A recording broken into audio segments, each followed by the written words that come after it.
mas eu não falo o que eu aprendi nos livros, não. Eu falo o que eu aprendi na minha vida, na experiência da minha vida. E vou falar hoje para vocês, começou com uma história, vou contar uma história também para vocês, uma história... Os bichinhos podem ser colocados nos personagens que eu vou falar. Uma das personagens que eu vou falar essa história é a Julieta de Andrade, que foi minha mestra, Rocine Tavares de Lima, que é outro personagem, pode botar um bichinho dele aí. E como é o nome do professor? Maynard. Maynard Araújo, nosso conhecido. E eu quero contar esse fato para vocês para exemplo, não é? Vou repetir coisas que eu já falo em todos os lugares, mas eu acho que é para vocês refletirem um pouco em cima de uma experiência vivenciada por mim e que talvez sirva para vocês de modo geral, porque vocês têm também experiências valiosas da vida de vocês e se encaixarem nisso. Tudo como é que a gente pode falar assim? Não é programado por nós, não é? A gente nasce, vive, né? Mas não programamos. Algumas coisas ele programa, outras não, né? E o que eu vou contar agora para vocês não foi uma coisa programada na minha vida, mas aconteceu. Eu quero agradecer a presença das minhas grandes amigas hoje que estão aqui, os meus amigos, meu filho. Esse é meu filho, viu? Ele está aqui meio obrigado. Porque implorei para ele, hein? Ricardo, pelo amor de Deus, nós temos que dar continuidade ao CCP, e já tinha explorado muitos amigos, e todos me atenderam, mas a Ângela, sem ganhar, eu preciso ganhar um dinheirinho, não tem como pagar, então tem que ser de graça. E esse infeliz aí aceitou e deu um rumo melhor para o CCP. Cadê meu amigo que está lá atrás? Avelino. Avelino batia sempre numa tecla assim: precisa ser independente esse CCP. Esse CCP precisa ser independente. E ele soprava. E eu não achava que precisava ser independente de nada. Ele tinha que trabalhar, tinha que apresentar o trabalho, tá entendendo? Mas realmente precisava manter. E como é um trabalho voluntário nosso, não é? É de dedicação de amor, então não tem dinheiro para pagar, e aí tem que ir atrás do, como é que você falou ali? Patrocinadores, e entrar em tudo quanto é fonte de renda para poder a Maria, que é responsável, Fábio, pelo Ecomuseu, se existe o Ecomuseu, é porque a gente tem o patrocínio da Petrobras, desde o começo, está entendendo? E eles apostaram no trabalho sem conhecer o trabalho. Perguntaram para mim, mas isso dá resultado? Eu falei, não sei, eu acho que vai dar. A gente está empenhado em dar. E eles fizeram uma experiência, e já há quantos anos nós estamos, Maria? Desde 2015. Desde 2015. Então, graças ao trabalho e graças à prestação de conta, porque confere até as vírgulas, onde é que pôs isso, onde é que pôs aquilo, e nós conseguimos caminhar já há bastante tempo. Começamos com um bairro, e já estamos com 8, né, Maria? 8 bairros. Não, 17. 17 já? Olha a surpresa. Vamos para 28. Ó, Maria, vai devagar, Maria. Vai devagar, Maria. Olha lá. Mas a equipe aumentou, tem muitas aqui que já trabalham na equipe do Ecomuseu, e o museu tá indo. Mas essa história que eu vou contar para vocês, que como exemplo, assim, para que vocês pensem um pouquinho, é que aconteceu comigo. E eu conto para todo mundo. Vocês estão vendo esse negócio aqui? Eu vou fazer um gráfico para vocês. Esse gráfico eu já fiz para muita gente. Até na escola... não. Na escolinha sua já para criança. Então, é para nós, mas é para a juventude. E eu espero que vocês aproveitem. Porque eu tinha um problema muito sério, que eu acho que é o maior problema da palavra folclore. É o conceito que se tinha de folclore, sabe? É o conceito, o entendimento. O que é folclore, né? Eu aprendi que folclore era coisa de história, de bruxo, de mito, né? De coisa antiga, de coisa do passado, que já não se usa mais, não é? E cresci com esse conceito de folclore. Até que aconteceu uma coisa comigo, coisa da vida, né? Eu interrompi meus estudos por causa de uma gravidez, já estava na faculdade, tinha encerrado a faculdade de Ciências Sociais, e aí fiquei grávida, depois de 6 filhos, 7º filho. Mas eu sou mãe antes de qualquer coisa. Aí larguei tudo, né? Recebi meu diploma, guardei e fui criar filho, amamentar filho, criar filho. Quando estava uma certa idade, eu comecei a ter pesadelo, assim, onde é que eu vou fazer prova? Onde é que é a minha escola? Eu não conseguia, na minha cabeça, eu tinha que continuar a estudar. Eu não tinha nem feito um pós-graduação, nem nada. E todo mundo, quando faz uma faculdade, já pensa lá, doutorado, pós-graduação, né? Título, né? Para dar continuidade, porque precisa mesmo. E aconteceu isso comigo, e aí eu falei, eu sonhava, eu tinha pesadelo com a escola. Onde é que está minha escola? Onde é que está meu material de escola? Isso já é uma história, viu? E aí eu resolvi, por acaso, vir num curso em São Paulo de pós-graduação, uma especialização em folclore, um ano, coisinha, uma aula uma vez por semana, não era todo dia. Ou segunda, se você faltava segunda, ia na terça-feira. E eu falei, pronto, eu vou começar a ir para lá para pegar o ritmo de estudar novamente, porque eu já tinha, a minha pituquinha já tinha quase 4 anos, né, a Daniela, e eu falei, agora ela já pode ficar sozinha, lá. Aí fui. E aí começou a história que eu vou contar para vocês. A minha escola era no Parque Ibirapuera, naquele prédio que é A Oca. na Oca.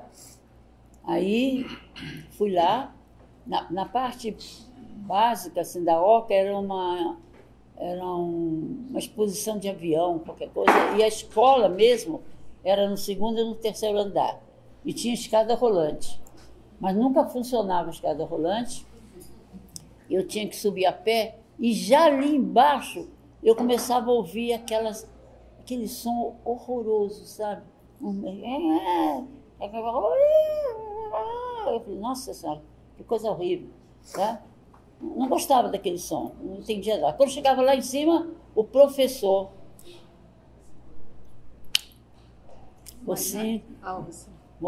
Rossini ia explicar o que era aquela música. Eu falei, não, vou desistir disso. Não vou querer aprender. Era música de grupos se manifestando. Eu falei, não vou gostar disso não. E ficava inquieta na cadeira. Que mãozinha quente que você tem, filha. Quentinha aqui, por isso que eu não vou largar. Aí, e assim fui. E tinha um tempo, um ano, para eu poder apresentar um trabalho de pesquisa para poder receber o meu certificado. E eu não consegui, porque eu rejeitei tudo. Eu tinha certeza que eu não ia voltar na semana seguinte. Mas eu ia, porque eu sou muito persistente. Cadê minha amiga? Eu sou muito persistente. Eu vou até ver onde é que eu consigo ir, né? Aí fui indo. Primeiro ano passou, não consegui apresentar nenhum trabalho. Segundo ano passou, eu não conseguia apresentar meu trabalho. Aí a minha mestra, Julieta de Andrade, vendo a minha dificuldade, falou: Ângela, você não entendeu nada ainda. Eu falei: não entendi. Imagina, era de folclore. Eu tinha noção de folclore, era isso mesmo. Era história, era coisa do passado, era coisa que não existe mais, que era coisa... É mito, é Saci Pererê, essas coisas. Bom, enfim. Aí, essa abençoada mulher me ensinou um gráfico. E eu passo esse gráfico para todo mundo. Vou passar para vocês. Porque apenas um desenho simples foi tão claro para mim que eu espero que seja claro para vocês. Claro para quê? Primeiro, para definir folclore. O que é realmente, o que essa palavra significa. E depois, essa realidade da ciência que eu sabia, mas não dava o nome de folclore, dava o nome de outra coisa. Tá entendendo? Aliás, eu não dava nome de nada. Mas de folclore era outra coisa que eu definia. Aí eu passo esse gráfico para todo mundo que... Aí eu pensei que eu estou meio repetitiva, porque todo mundo que vai lá no museu, eu falo: senta aqui. Tinha um grupo de pessoas de uma casa aí de cuidar das crianças, como é que se fala? Que cometia algum errinho na cidade, eram recolhidos nessa casa. Como é que chama essa casa? Fundação Casa. Fundação Casa. Aí eles tinham licença de sair um dia, livre, sem liberdade. Aí, se eles fossem ao cinema, tinha que mostrar que foi ao cinema. Se eles fossem comprar alguma coisa, tinha que mostrar a notinha onde eles vão, lá na entidade deles. Aí eles iam lá no museu, chegavam lá e falavam assim: eu vim buscar um atestado, estou aqui. Eu vim buscar, só pode dar um atestado para mim, porque eu sou da Ação, para que eu estive aqui. Eu falei: dá um atestado? Eu falei: dou, mas senta aqui que eu vou conversar com você. Aí passava o gráfico para eles, tá entendendo? Você entendeu isso aqui direitinho? Está se vendo nesse gráfico? Ah, estou, sim, senhora. Aí dava o atestado. Porque, de repente, eles pegavam um papelzinho de propaganda, levavam e diziam: estive no museu, mas nem conversavam, nem nada. Quem é que era dessa época que está aqui? Não me lembro, a Manuela, talvez? A Manu, a Você Josi, também, a né? Andrelina. A Andrelina não era ainda, era a Andrelina. Enfim, aí eu comecei a ensinar. Então, o que eu vou ensinar para vocês, eu ensino para todo mundo. Não estou ensinando, estou mostrando para vocês. Mas para mim serviu para eu definir folclore, saber o que era folclore, está entendendo? E saber o que era cultura também. Porque quando eu definia cultura assim, cultura é muito conhecimento. É muito conhecimento comprovado. Né? Aí eu tinha, né, diploma disso, diploma daquilo outro. Então eu achava que eu era muito culta, né? Porque fiz curso disso, fiz curso daquilo, mas eu gostei quando eu fiz o gráfico, que eu me conheci. Eu comecei a saber quem era eu. E aí tem no livro da Julieta, que ela escreve, depois dá o nominho para eles, e ela escreve a experiência dela e escreve isso que eu estou contando aqui. Tivemos uma aluna que só se conheceu quem ela era quando fez o curso, era eu. Né? Então vou passar esse gráfico, é uma coisa muito simples para você, para vocês e para vocês começarem a pensar um pouquinho, que para mim até foi fácil, porque às vezes a gente... O que é cultura? O que é cultura? É fácil, né? Para professor, o que é cultura? Ah, cultura, puxa, cultura é saber não sei quantas línguas, ser formado, não sei mais o quê, viajar bastante, saber. A definição que lá. Eu tinha pavor que me perguntasse o que era cultura, que eu não sabia responder, né? Aí, quando eu fiz essa experiência na minha vida, acho que mais de 40 anos, né, Caco? O nome dele é Ricardo, mas o apelido dele é Caco. Ai, mamãe! Ele não gosta, Ricardo, meu filho.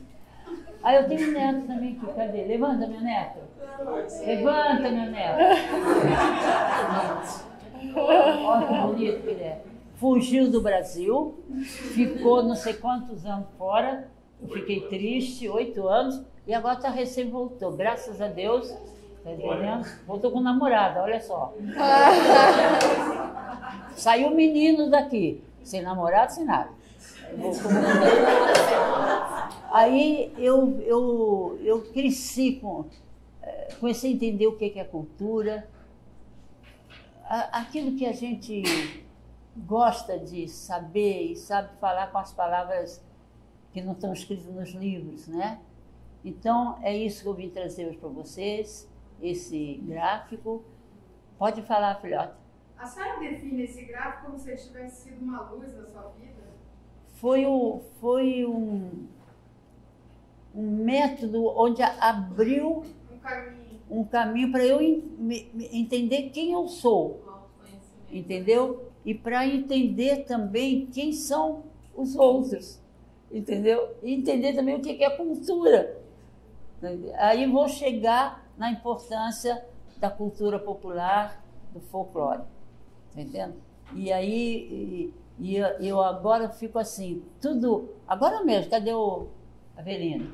Avelino chegou, ele é lá do Museu do Folclore, foi que batia na tecla, lá tem que fazer isso, tem que fazer aquilo, tem que fazer aquilo, tem que fazer aquilo, tem que fazer aquilo, tem que fazer aquilo, mas me apaixonei por ele, como fosse meu filho, nem sei se é filho, irmão, qualquer coisa assim, e só que ele chegou hoje aqui e nem veio falar comigo. Eu falei, olha que ingrato, ele não veio falar comigo. Aí, aproveitei, né, que ele estava ali. Aí tem um ditado, como é que é? Da montanha. Se não vai a montanha vai... Isso é folclore. É um dito popular que explica esse comportamento bandido dele. Então, esse foi o resultado que aconteceu depois de um ano. Ah, esqueci de falar. Era um ano, eu consegui sair depois de 3 anos. Mas valeu a pena, tá bom? Só depois que aprendi esse gráfico, que entendi esse gráfico.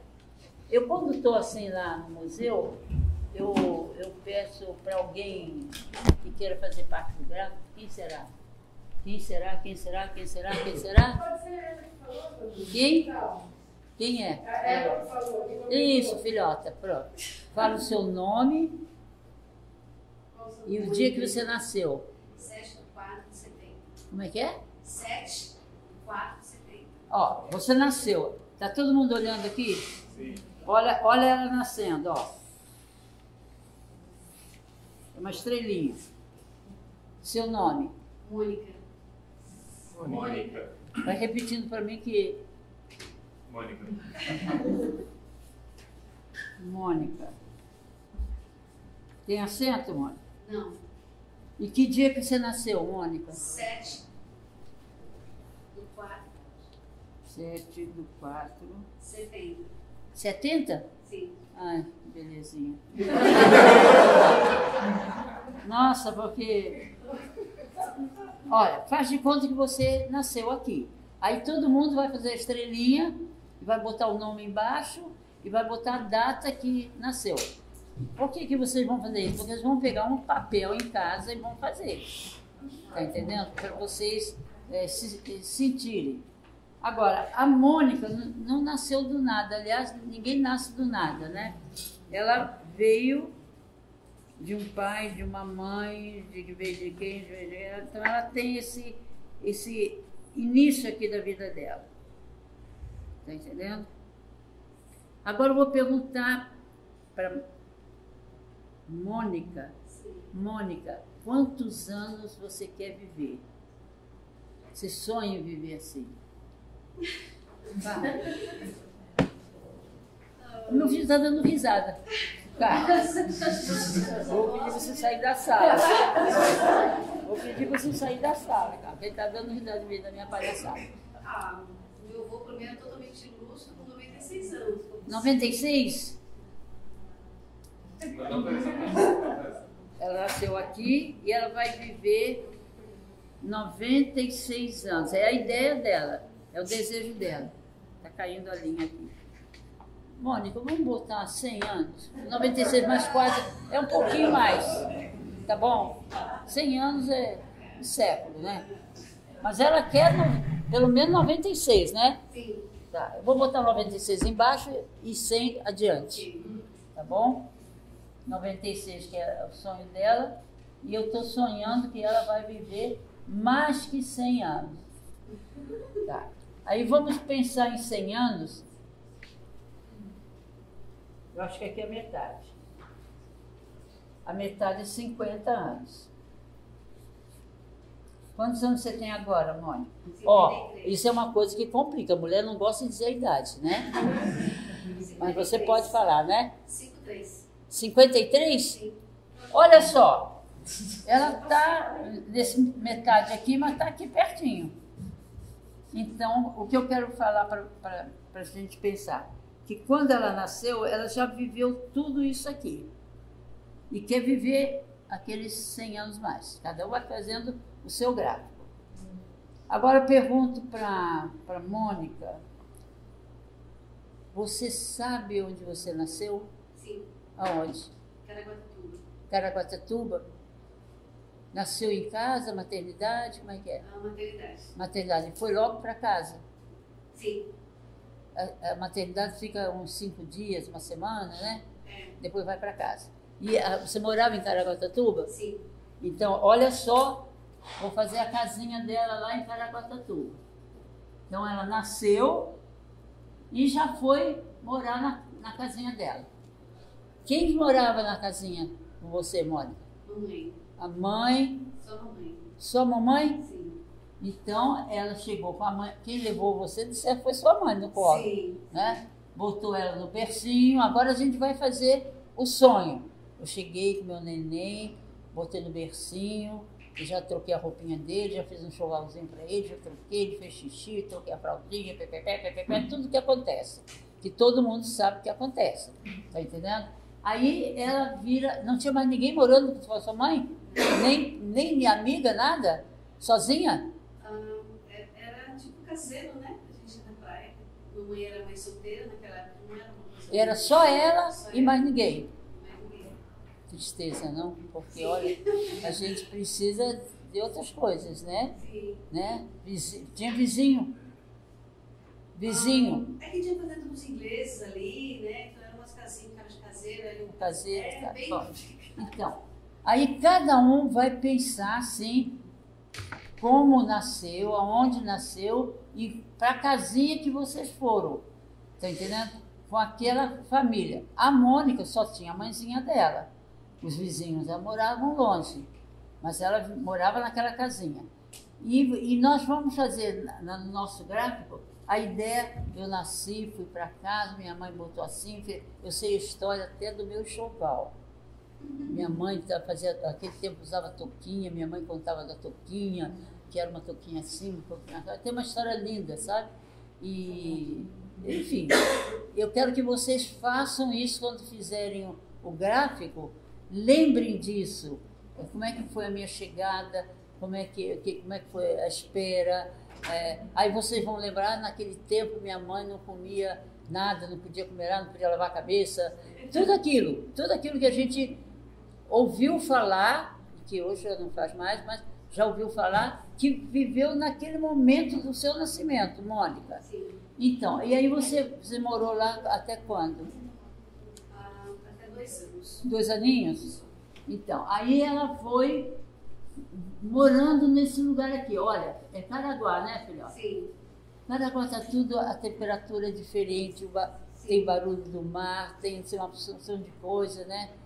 E esse bebê que ficou lá, ele conviveu com aquele espaço, tá entendendo? Com aquele cantinho, não sei se botou, eu já vi bercinho até pendurado no teto com caixinha, mas outros têm Era caminho. rede, né? A Hã? gente usava rede.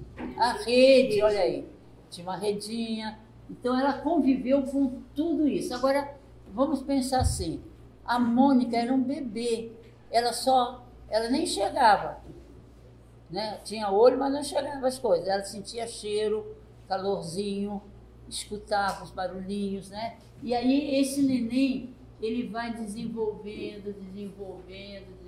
Com quantos anos você viveu toda a vida lá? Ou só? Não. Depois a mãe foi para Ibiúna, Um ano. no interior. Dois. Eu tinha 2 anos, ela foi para Ibiúna, eu fiquei até 8 anos lá. Ibiúna. Ibiúna, outra cidade. Sim, interior de São Paulo. Aí foi para uma outra casa. Sim, E só com a sua mãe, tinha mais gente? sim. Sim, então faz de conta que é essa mesmo, foi para outra casa com mais gente, mais coisas, o nome já é diferente da cidade, ela foi aproveitando, foi vendo. Tinha gato, cachorro na sua casa, Sim. passarinho, vassoura, panela. Tudo isso a pessoa vai aprendendo nessa convivência comum, diário que todo mundo tem. Está entendendo? Aí ela vai aprendendo a escutar a voz da mãe, sabe que é a voz da mãe, ou a voz da vizinha, a voz do outro, sabe o nome do gato, sabe que aquele é gato, enfim, vai acumulando saberes nesse período do nascimento e vai crescendo, mudou de casa e foi acumulando saberes. Saberes transmitidos nesse espaço que ela está vivendo e por aquela mãe, aquele pai, aquela avó, aquela vizinha, aquela madrinha, aquela tia solteirona, enfim, tudo aquilo. Aí, o que vai acontecer com a Mônica? Com quantos anos você foi para a escola, Mônica? Fui com 10. 10 aninhos. Então, ela nasceu aqui, 0, né? Aqui 50, aqui 25, aqui metade de 25, quanto é, meu filho? 12,5. Aqui, quando ela estava aqui, ela foi para a escola. Depois de saber tudo isso, ela vai para a escola, porque é lei que tem que botar na escola, e a professora tem que ensinar uma porção de coisa para ela. Então, ela vai para a escola com 10 aninhos, né? Sim. 10 aninhos, ela já tem 10 anos de aprendizado. E fixado nela. Ela sabe o nome da mãe, sabe tudo com que ela conviveu, viveu e sentiu, comeu, fez milhões de coisas. Aprendeu a rezar, aprendeu isso, aprendeu a botar o dedo no nariz, aprendeu a fazer tudo.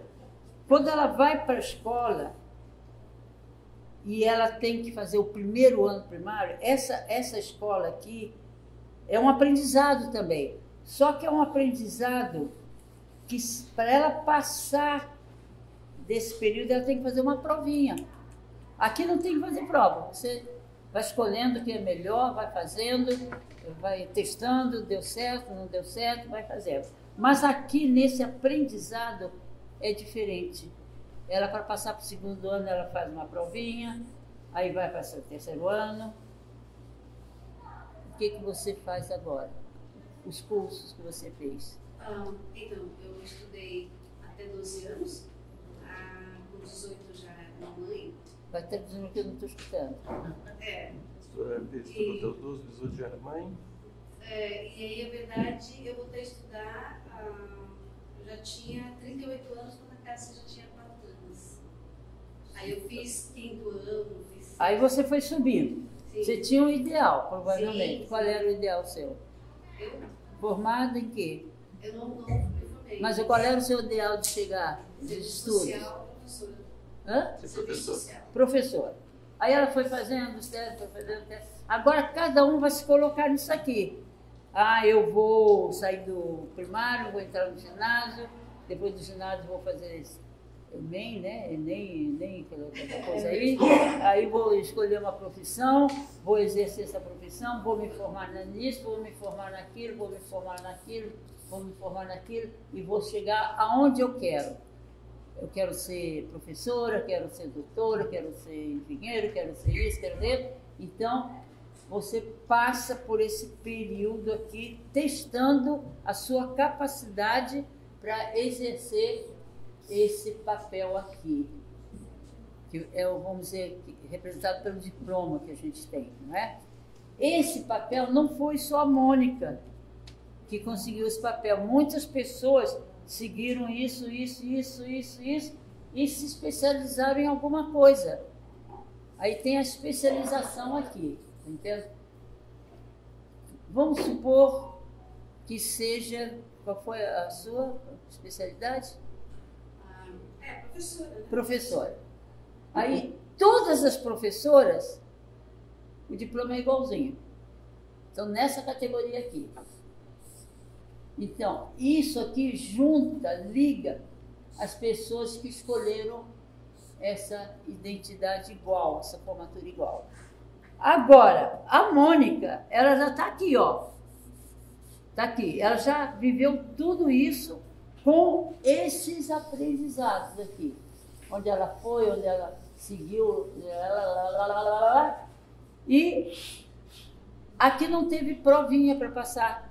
Ela escolheu livremente aquilo que ela achava que era melhor, aquilo que achava que estava mais certo. Aí vai tudo, não é?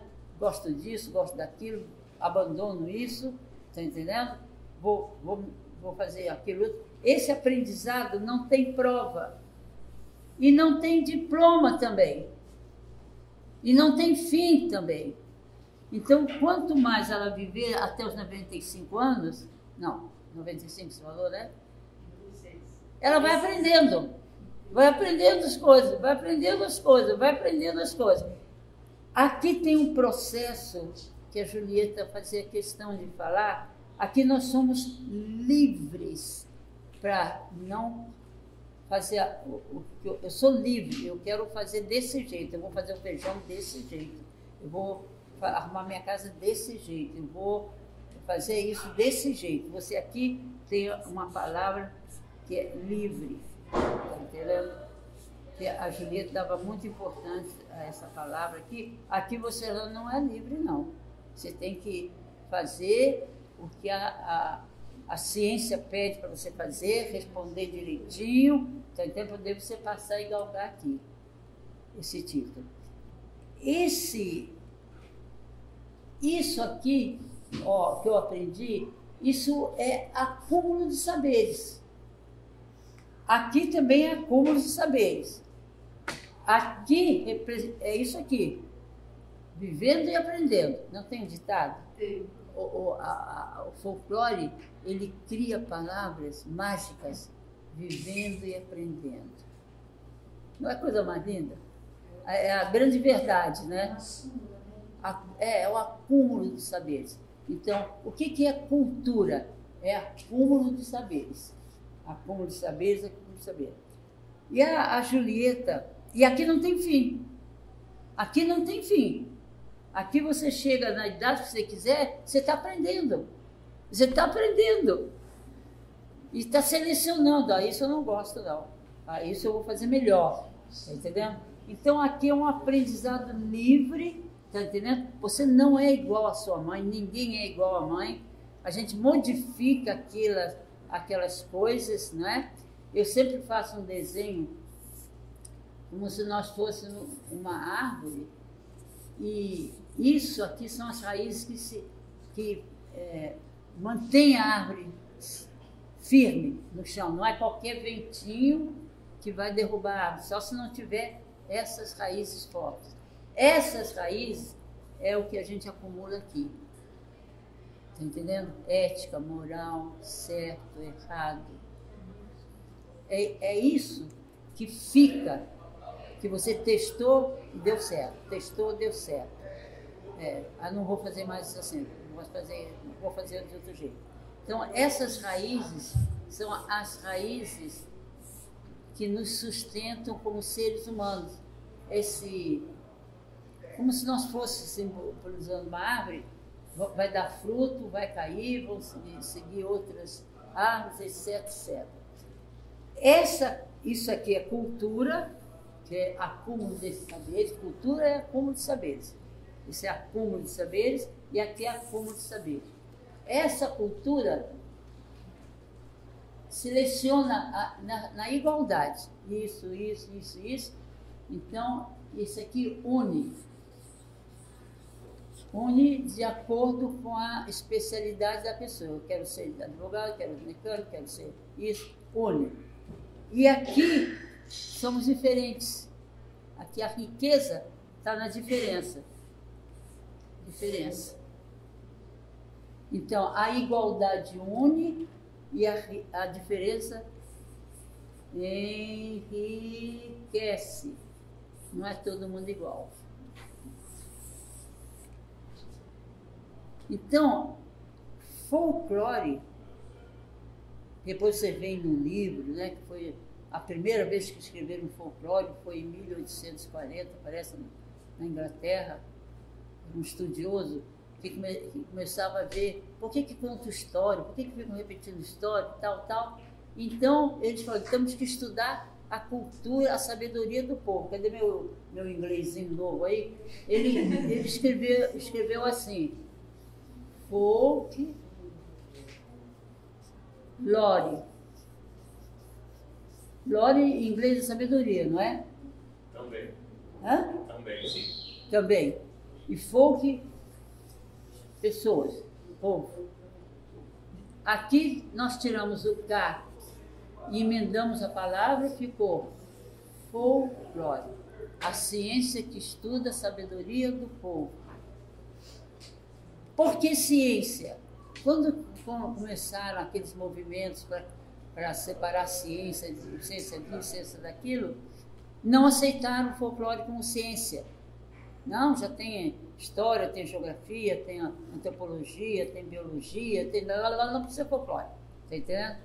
Mas alguém achou que tinha que ter metodologia, limite para estudar essa ciência do folclore, que é o que nós somos. E aí eu dou sempre um exemplo da minha vida, que quando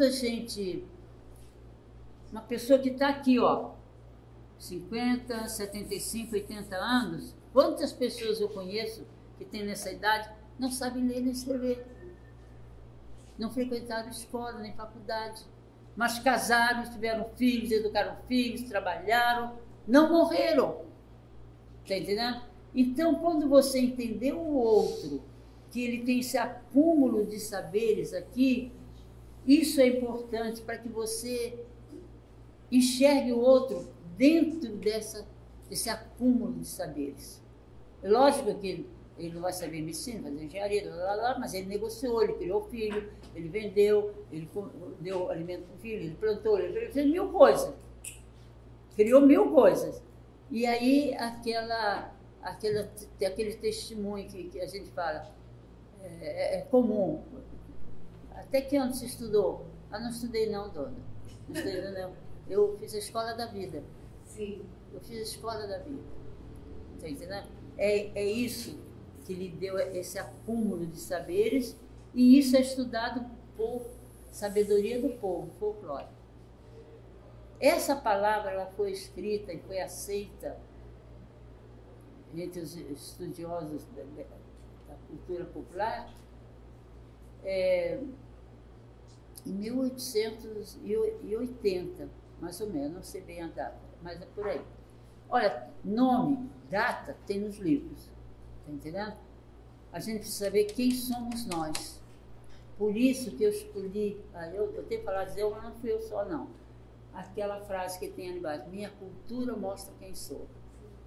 Então, a meta do Museu do Folclore é trabalhar isto com todas as pessoas que vão lá no museu. Todas as pessoas. Para eles saber que com isso, mais isso, é a pessoa.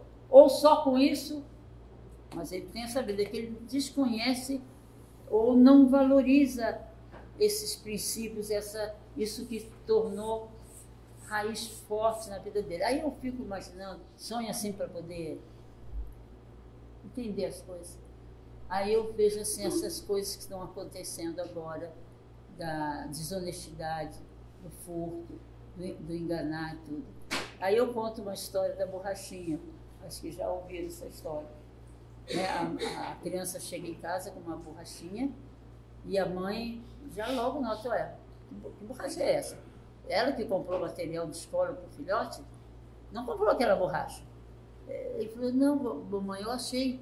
Ah, você achou a borrachinha? Onde você achou? Ah, estava lá no pátio da escola.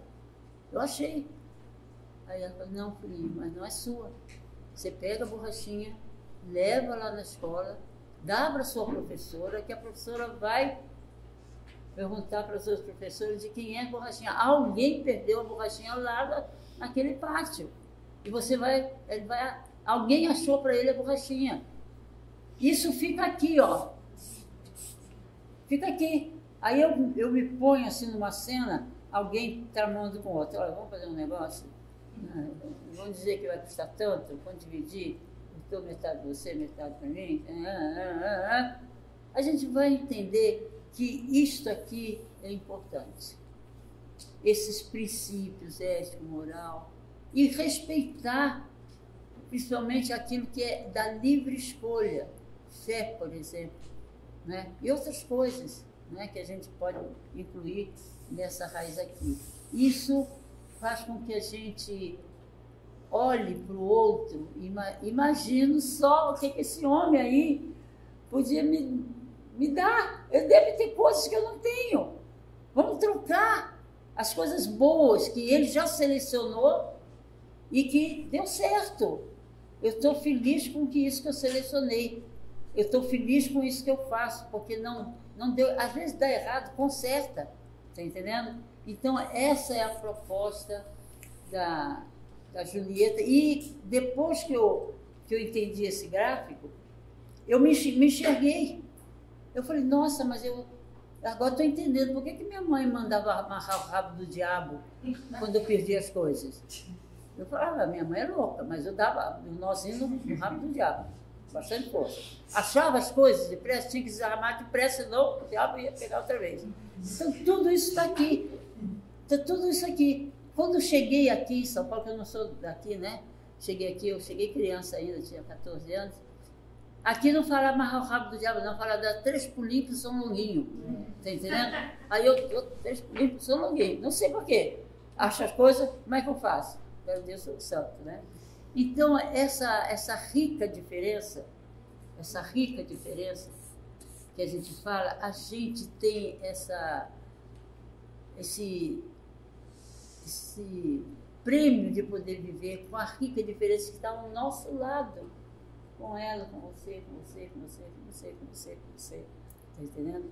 E se está diferente, vamos trocar, tá entendendo? Vamos trocar, vamos respeitar. E é a rica diferença. Isso entra em discussões lá na frente, o preconceito, a rejeição, a valorização de coisas que não estão no contexto. Então, meus amigos, é esse gráfico que eu queria passar para vocês. Vocês façam em casa, ensinem as crianças a fazerem e vão dizendo para eles, isso aqui é cultura, tudo é cultura. Cultura é esse acúmulo de saberes, tanto esse como esse. Ah, tem uma outra coisa que eu sempre esqueço de falar. Tem uma outra linha que sai aqui, que vai assim, ó. Vai desse jeito aqui. Essa também é informação, é cultura, são saberes. Mas essa cultura, aqui chama cultura erudita, aqui cultura popular, cultura... E aqui cultura de massa. É a cultura que passa rapidinho. É para ser descartada, é para venda. A pessoa a Julieta, não, a Ana Silvia, falava que a cultura é vento. É vento, ela passa rápido. Antigamente, a gente tinha... É só a moda. A moda é para ser consumida, vendida e acabada, e ser mais do que, isso é mais do que. Tá entendendo? Aí eu me lembrava sempre daquela dança que quando eu era... Não, eu já era casada, que tinha aquela dança da garrafa. Eu nunca soube dançar aquela garrafa. Passou, quem que dança a dança da garrafa agora? Ninguém dança, tem outras danças. Então, essa cultura, esses saberes que são gastos e rapidinho e passam rápido e não são, chama-se cultura de massa. Segundo a minha museóloga, que é vento, o evento, passa que nem vento, é para ser consumido, é para ser consumido. Esse era o gráfico que eu queria falar para vocês, tá entendendo? É o que a gente usa no Museu do Folclore, tá entendendo? O Museu do Folclore não é uma entidade para ensinar nada para ninguém. O Museu do Folclore não ensina nada. Ele só faz a pessoa ter consciência dessa cultura que acumularam. Está entendendo? É só isso. Porque quando a pessoa... Filha, é legal, né? Ajuda a gente à toa, né? É assim, quando a gente começa a valorizar isso que a gente acumulou livremente, não esqueça dessa palavra, testou, acertou, desistiu, fez. Quando a gente tem essa certeza, você se encontra, você sabe quem você é. Eu sou isso. E aqui você é livre para trocar, para melhorar ou abandonar as coisas, tá entendendo? O que for melhor para a sua vida, o seu conceito, tá entendendo? E é isso que parece uma bobageira, uma bobaginha, um desenho rabiscado, mas eu acho que o museu tem essa função de chegar. Por isso nós temos um projeto que chama, acho que quem falou aqui foi você. Camila. Tá. Do diálogo? Não, do Museu Vivo. O que é o Museu Vivo?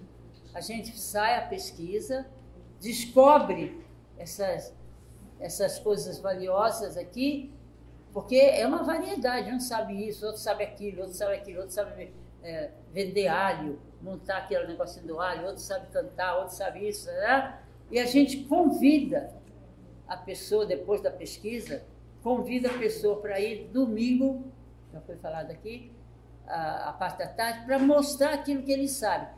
Como ele vai no museu, que é um órgão, está entendendo? Aí ele já fala assim, imagina, isso aí todo mundo sabe, todo mundo deve saber mesmo, mas você sabe também. Qual é a proposta do Museu Vivo?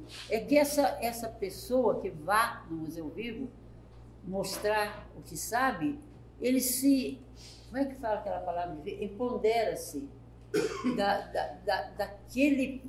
aquilo que é dele, a sabedoria dele. E ele funciona como mestre. Ele está ali para mostrar que sabe. Está entendendo? Não está na escola, está lá no Museu Vivo. Então, ali não é para aprender nada. É para ele se sentir dono daquele saber. Aí é culinária, nós tivemos que selecionar só 3 coisas, mas já teve muito mais. Culinária, arte e música. As 3 coisas. Mas já apareceu o domador de cavalo, já apareceu o vendedor de alho, já apareceu o garçacha. Mas as pessoas não dão valor a isto, a esse aprendizado, que ele é o AIS. Ele é o perfeito nisso. Está entendendo? E aí ele tem coragem de se achar dono daquele saber. Está entendendo? Eu tenho essa capacidade. Está entendendo? E o Ecomuseu vou entrar na outra área, que é do Ecomuseu, que é um entendimento disso, mas o homem não só fechadinho ali na casa dele, como ele é na cidade, no bairro onde ele está. Eu tenho um papel aqui, eu sei isso, sei aquilo, sei aquilo. Em vez de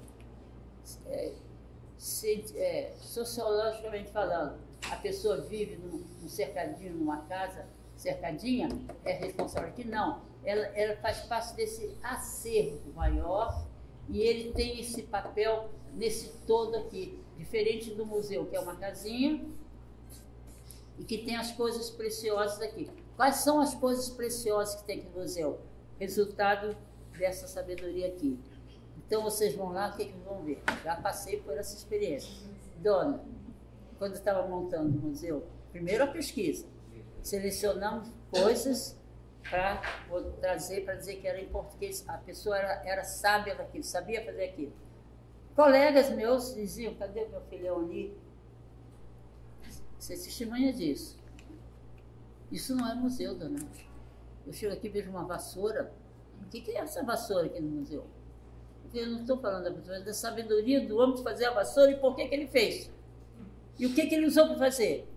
Quando eu pesquisei a vassoura, aqui em São José, é uma coisa mais linda do mundo. É uma coisa mais linda. Aquela vassoura, não essa de piaçaba, aquela vassoura de palhinha. Vocês nem imaginam a riqueza que é fazer aquela vassoura. Está entendendo? Fica estações para fazer aquela vassoura. Primeiro vão caçar o matinho aonde está nascendo mato, que não é na casa dele. Aí ele vai detectar, naquele pedaço lá tem esse matinho. Aí vai procurar quem é o dono daquele espaço. Aí vai falar com o dono do espaço. Aí, mas o que você quer? Será que eu posso colher o matinho que está lá? Mas tem que deixar crescer. Pode? Faz favor, cata o mato que está lá. Está entendendo? Aí determina um do grupo que sabe fazer vassoura para vigiar o mato, para não deixar pegar fogo. E depois vem ao arrancar o mato, depois botar dentro do saco, depois transportar o saco, depois fazer a vassoura, depois vender a vassoura, e depois usar a vassoura. Olha o processo como é. Aí vão dizer assim, Ângela, isso não tem valor, não. Tem valor porque desenvolveu no ser humano essa capacidade de criar. E nessa capacidade que o ser humano tem de criar, precisa e faz, e não sei mais o quê, ele cria um processo, uma metodologia, um processo e consegue fazer. Isso é a beleza da pesquisa. Eu estou falando isso, por exemplo, para vocês, para que vocês saiam com uma coisinha assim, uma mordidinha assim, mas será que isso é legal? Será que isso vale a pena? Será que vale a pena a gente estudar isso ou saber isso? Vale, porque todos nós, inclusive vocês e eu e todo mundo, tem esse acervo cultural, tem isso, e explica como nós somos. Inclusive as crianças mais pequenininhas, né? Todos têm, porque todos estão naquele processo, convive com a mãe. Agora, chega uma hora que não quero mais fazer almoço dos anjos, não quero mais dançar com o avançado, não dança, é livre. Está entendendo? A escolha de a gente seguir, e para encerrar, coisas que a gente estuda em folclore são as frases prontas, né? Que é a coisa mais rica, né? Quanto mais se vive, todo mundo sabe, não precisa estudar folclore, né? Vivendo e aí vocês vão procurar no acervo de vocês de verdades que aprendeu, vocês vão ver como nós somos ricos nisso. Mas o objetivo do museu é que as pessoas se sintam donas desse patrimônio. E esse patrimônio é a base da gente. E cada um tem uma riqueza da diferença. Então, se eu for conversar para essa pituquinha aqui, que ela conte as coisas, eu vou ficar maluca. Ela deve ter coisas... Cada um tem aquilo que selecionou, que gravou, que sou eu. É a identidade da pessoa. Por isso que foi uma preocupação com a nossa identidade, com o nosso patrimônio imaterial. Para a gente se sentir dentro de tudo isso que eu tenho, o que eu posso colaborar para uma harmonia na sociedade? Primeiro, respeitar o que o outro é, dentro dos nossos princípios também. E saber lidar com isso, saber conversar com a pessoa, entendeu? Então, era essa a minha mensagem, era essa que eu queria falar para vocês. E desculpe o meu estado, que eu estou meio bam, assim, para lá, para cá, mas foi muito, muito contente ver, pelo menos, essas pessoas maravilhosas que me conhecem há muitos anos e colaboraram comigo. Esse homem aí, por exemplo, foi um parceiro meu lá no museu, muitos de vocês, mas ele principalmente, e toda vez que a gente pode conversar, eu tive muita briga com ele, porque ele tem uma voz grossa, e ele falava de música, quando chegava lá, falava que a música, porque é importante, e eu, quando chegava folclore não precisa. Folclore é coisa do passado, não é para falar em São José do folclore. Mas a gente teve bons papos, e o que foi melhor, filhão, nós estamos aqui juntos. A escola, eu vou lá, você vai, a gente troca ideias, e o bom que isso para tocarmos ideia com o Museu do Folclore, tá entendendo? Sabendo para que essa ferramenta que foi criada, não é para ensinar nada para ninguém, mas já no Ecomodeu tem as rodas de encontro para soprar, um aprender com o outro. Mas no museu não é essa a proposta. A proposta é discutir conceito de folclore, conceito de cultura, e para soprar na pessoa, dizendo, olha quanta coisa você tem que eu não sei, quanta coisa que ele tem que eu não sei, quanta coisa que ele tem que eu não sei, não é? Não falei de você, né, filhão? O artista. É um filho artista que eu tenho também. Está entendendo? Começou desde o começo, mas não é meio relaxado. Ele não cuida das tintas. Tem que cuidar, viu? Bom, mas enfim, um beijo para todos, muito obrigado. Quero aproveitar, Ricardo, agradecer aos patrocinadores, porque se não fossem eles, a gente não estaria aqui. Porque precisa pagar para as pessoas que trabalham, precisa de dinheiro. Nós trabalhamos voluntariamente. Quem der aquela pituquinha que falou comigo, você, né? A gente tem que fazer o que pode fazer sem ganhar e o que pode fazer ganhando também, né? Mas a gente, em primeiro lugar, tem o objetivo do nosso trabalho. E esse objetivo, que falar sobre essa ciência que estuda esse homem, essa capacidade do homem de criar, que é só o homem que cria. Outro bichinho não cria. Nasce com aquela técnica de fazer. O João de Barro é um.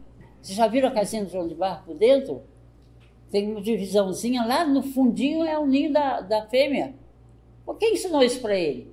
Quem ensinou de fazer a portinha para o lado certo do sol? Não, ninguém ensinou para ele, já nasce com aquela propriedade, né?